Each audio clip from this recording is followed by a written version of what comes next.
quand la tristesse arrive, je sais tu es là, toujours près de moi.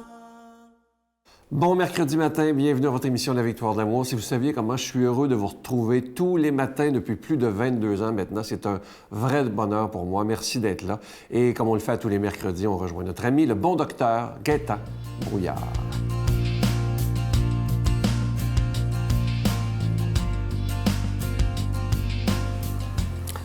Bonjour tout le monde.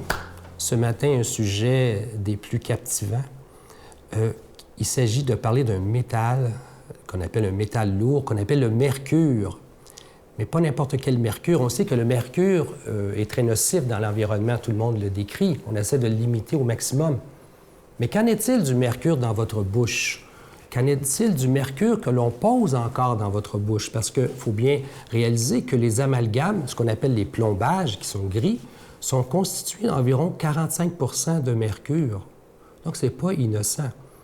Et moi, j'avais été sensibilisé à cette approche il y a déjà une trentaine d'années, alors que j'avais rencontré le docteur Vimy, qui était un chirurgien dentiste de Calgary, et qui avait fait une expérience vraiment intéressante. Il avait pris à cette époque des moutons et des singes, et il avait décidé de faire des plombages chez ces animaux avec du mercure, donc des plombages comme nous, mais il avait eu la bonne idée de mettre le mercure radioactif. Donc, il pouvait le suivre de façon, avec la technologie radioisotopique, suivre le mercure. Est-ce qu'il restait au niveau des dents ou s'il allait partout? À sa grande surprise, après quelques semaines, le mercure était rendu dans la gencive, le mercure était rendu au niveau du sang, au niveau du cerveau, du cœur, du foie, des reins, partout. Et je me souviens d'avoir vu des radiographies où on voyait une brebis enceinte et le bébé lui-même s'allumait aussi. Le mercure avait passé la barrière placentaire jusque dans le fœtus. Donc, le mercure que l'on pose dans les dents n'est pas inoffensif. Et s'il y a quelque chose que j'aimerais vous souligner, c'est que lorsque vous aurez à refaire de nouveau un nouveau plombage, allez pas vers les plombages gris, allez vers les composites, c'est-à-dire tout ce qui est blanc en général. Et si vous avez déjà du mercure, bien, il ne faut pas l'enlever non plus de façon drastique, parce que percer à travers ce mercure, ces amalgames, risque de vous contaminer davantage à cause des émanations de mercure qui vont sortir de votre bouche, que vous allez respirer. Et d'ailleurs, ceux qui le font ont des aspirateurs très puissants. Le dentiste lui-même a son masque devant la bouche. Et j'ai été voir même au niveau Santé Canada, qu'est-ce que Santé Canada nous dit par rapport au mercure dans la bouche? On devrait songer à utiliser des matériaux dentaires sans mercure pour la restauration des dents. Et les amalgames dentaires libèrent dans l'organisme des quantités mesurables de mercure et constituent la source unique la plus importante d'exposition au mercure pour l'être humain. Donc, on n'empêche pas, mais je pense qu'il est du ressort de tous et chacun de demander à ce qu'on ait le moins de mercure qu'on va apposer dans notre bouche. On l'a déjà commencé d'ailleurs pour les enfants. On interdit de mettre du mercure dans la bouche des enfants. Et je vous souhaite une bonne journée et évitez le mercure car on risque de se contaminer et on n'aura plus bonne mine. Notre Père qui es aux cieux, que ton nom soit sanctifié, que ton règne vienne, que ta volonté soit faite sur la terre comme au ciel. Donne-nous aujourd'hui notre pain de ce jour. Pardonne-nous nos offenses, comme nous pardonnons à ceux qui nous ont offensés. Ne nous laisse pas entrer en tentation, mais délivre-nous du mal, car c'est à toi qu'appartient le règne, la puissance et la gloire, pour les siècles des siècles. Amen. Le Seigneur est mon berger, je ne manque de rien. Sur des prés d'herbes fraîches, il me fait reposer. Il me mène vers les eaux tranquilles et me fait revivre. Il me conduit par le juste chemin pour l'honneur de son nom. Si je traverse les ravins de la mort, je ne crains aucun mal, car tu es avec moi. Ton bâton me guide et me rassure. Tu prépares la table pour moi devant mes ennemis. Tu répands le parfum sur ma tête et ma coupe est débordante. Grâce et bonheur m'accompagnent tous les jours de ma vie. J'habiterai la maison du Seigneur pour la durée de mes jours. Comme vous le savez, c'est le mois du carême, c'est un mois de mars 2017. Et comme je vous dis depuis quelques semaines, il n'y a pas de cadeau du mois. On vous demande de donner gratuitement, sans rien attendre en retour, en disant « je vais donner pour que la parole de Dieu soit annoncée à la télévision, par Internet, par tous les moyens modernes. » Parce que Jésus, lui, il a tout donné pour nous, il a donné sa vie. Alors, de temps en temps, ce serait bien d'être capable de dire « moi, je vais donner, mais je veux rien, je veux pas de cadeau. » Parce que le plus beau cadeau qu'on peut vous donner, c'est de vous offrir depuis 22 ans des émissions quotidiennes à la télévision sur l'ensemble du réseau TVA.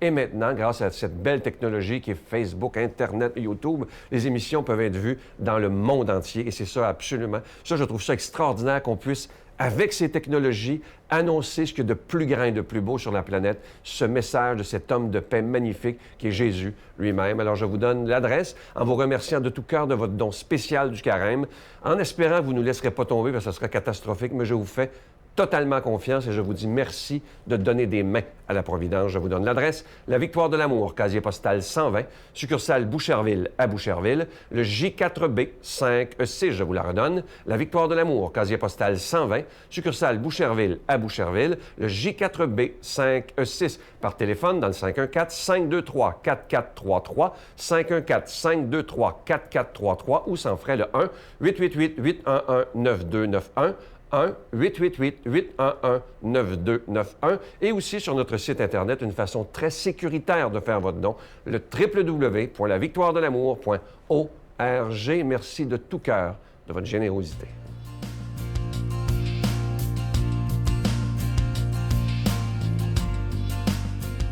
Mon Dieu, donnez-moi la sérénité d'accepter les choses que je ne peux changer, le courage de changer les choses que je peux, et la sagesse d'en connaître la différence.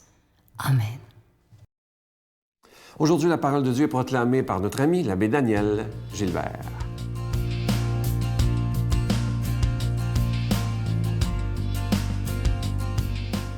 Comme les disciples s'étaient rassemblés autour de Jésus sur la montagne, il leur disait, « Ne pensez pas que je suis venu abolir la loi ou les prophètes. Je ne suis pas venu abolir, mais accomplir. Amen, je vous le dis, avant que le ciel et la terre disparaissent, pas une lettre, pas un seul petit trait ne disparaîtra de la loi jusqu'à ce que tout se réalise. Donc, celui qui rejettera un seul de ces petits commandements et qui enseignera aux hommes à faire ainsi, sera déclaré le plus petit dans le royaume des cieux. » Acclamons la parole de Dieu. Bon matin, chers amis, j'espère que vous allez bien. Nous continuons notre marche vers Pâques en ce temps de carême. Et l'Évangile nous permet ce matin de mieux comprendre la mission de Jésus. Où est-ce qu'il s'en va, ce jeune-là, hein? Et Jésus affirme ce matin quelque chose d'assez extraordinaire. Il dit qu'il n'est pas venu pour abolir, mais pour accomplir. Vous savez, c'est normal que Jésus essaye de rassurer les gens, hein, parce qu'on est tous réticents, vous savez, au changement. Quand arrive un nouveau gouvernement, peu importe dans quel pays qui arrive, hein, puis qui prend le pouvoir, hein, et là, il commence à faire des changements, bien, on se méfie. Absolument, on est sur nos gardes. On craint les changements. L'être humain a peur, hein, fondamentalement, des changements. Et pour les Juifs qui écoutaient Jésus à l'époque, bien, plusieurs d'entre eux avaient l'impression que ce jeune-là annonçait pas mal, hein, de changements. Et certains craignaient même qu'il éloigne le peuple des lois que Moïse avait instaurées, qu'il avait instituées. On le voyait comme une espèce de révolutionnaire, vous savez, hein, qui venait abolir en quelque part le système religieux de l'époque. Et on peut le comprendre, hein? Rappelez-vous la parole qu'il a dit, « Détruisez ce temple, et en 3 jours, je le rebâtirai. » Hein? C'est assez pour faire peur à bien du monde, ça. Hein? Et pourtant, Jésus ne vient pas abolir, il vient accomplir. Alors, qu'est-ce que ça veut dire pour nous autres? Vous savez, Jésus, il connaît très bien les lois et les prophètes, puis les prophéties. Hein? Jésus n'a pas l'intention d'inventer une nouvelle loi. Hein? Pas un seul petit trait ne disparaîtra de la loi, dit-il lui-même. Mais Jésus vient accomplir la loi, c'est-à-dire, il vient lui donner un souffle nouveau, une impulsion nouvelle.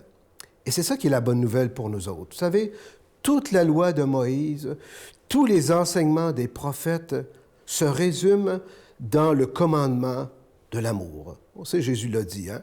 C'est comme si tout ce qui s'est fait avant lui était là pour préparer à accueillir le nouveau de la parole de Dieu, la parole de Jésus.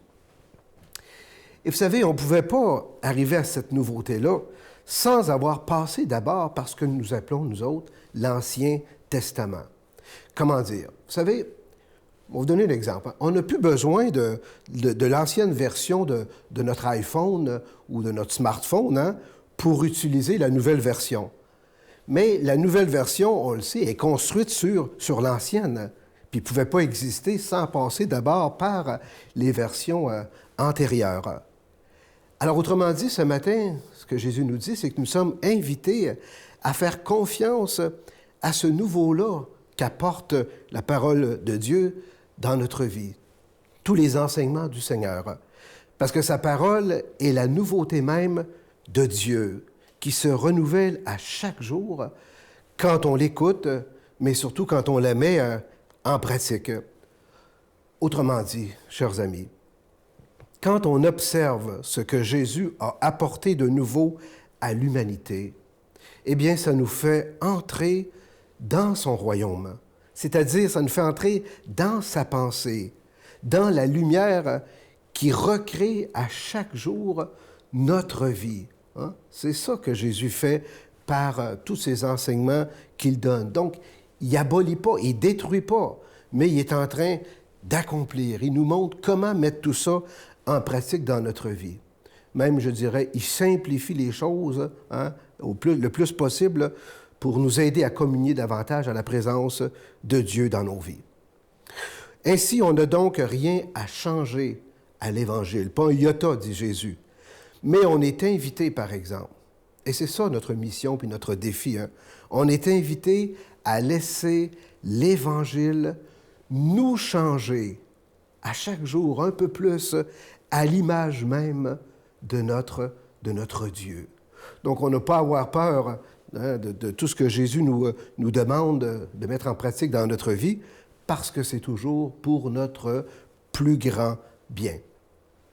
Alors voilà, on se prépare à célébrer Pâques dans quelques semaines. En ce temps de carême, moi, ce que je vous souhaite, c'est de redécouvrir aujourd'hui dans votre vie toute la nouveauté de l'Évangile, toute la nouveauté que Jésus nous apporte dans nos vies pour qu'on soit des êtres meilleurs, un peu plus à l'image de Dieu et témoins de cette bonne nouvelle. Puis moi, là-dessus, je demande au Seigneur de faire descendre sur vous toutes ces bénédictions et toutes ces grâces pour vous aider à accomplir, vous autres aussi, le projet de Dieu dans votre vie, au nom du Père et du Fils et du Saint-Esprit. Amen. Je vous salue Marie, pleine de grâce. Le Seigneur est avec vous. Vous êtes bénie entre toutes les femmes, et Jésus, le fruit de vos entrailles, est béni. Sainte Marie, Mère de Dieu, priez pour nous pauvres pécheurs, maintenant et à l'heure de notre mort. Amen. Aujourd'hui, avant de vous quitter, je veux vous rappeler, parce qu'il y a encore des gens qui téléphonent au bureau pour la retraite. Je vous rappelle que c'est totalement complet. On a même une liste d'attente inimaginable. Et le voyage aussi qu'on fait au mois de juin est totalement complet. Avec Sœur Angèle, nous serons plus de 100 personnes pour l'Italie et on a encore une liste d'attente. Alors, je veux juste vous dire que la prochaine fois, je sais qu'il y a des gens qui ont de la peine, qui attendaient à la dernière minute. Prochaine fois qu'on va vous annoncer une retraite ou un voyage, faites rapidement parce que ça se remplit toujours très, très, très rapidement. Alors, pour ceux qui se disent « Ah bien, je vais attendre », souvent vous êtes déçus et ça me fait bien de la peine. Je vous souhaite une belle journée. À demain. Bye. Et puis, il se prostituait parce que c'était pas Il n'y avait rien d'autre. C'était toutes des orphelines du génocide, abusées, comme de toutes les manières possibles. possibles. Aussi que les clients les maltraitaient, là. Aïe, aïe, aïe. Moi, je me souviens, la dernière semaine, quand j'ai été dans la rue avec eux, il y a des hommes qui arrivaient avec des bottes de cigarettes brûlantes pour les brûler. Puis ils venaient se cacher derrière moi, puis ils m'ont comme pris comme leur mère. Puis ils venaient comme se cacher derrière moi.